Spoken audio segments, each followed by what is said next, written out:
Tuanku, betul ke jalan aku ni? Bila aku nak habis?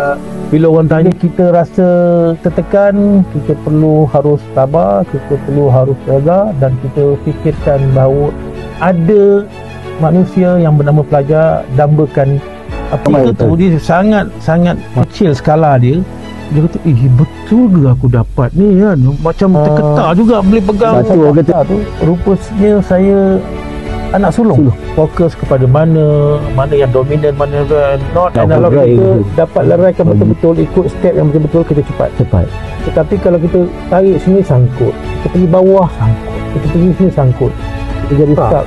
Jadi kita proposal ramai pesyarah yang datang, dekat 20 ke 25 orang. Jadi bila saya semak, saya tengok teori yang digunakan, kerangka dia sangat menarik. Saya kata, inilah waktu dia. Waktu untuk mengkurang. Kalau memanah tu kan, 10 panah datang sekali serentak.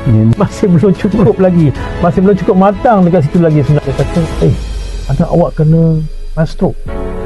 Saya nak berhenti lah.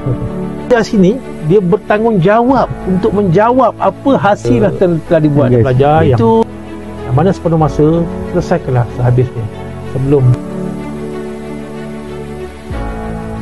kata lain lagi dah PhD untuk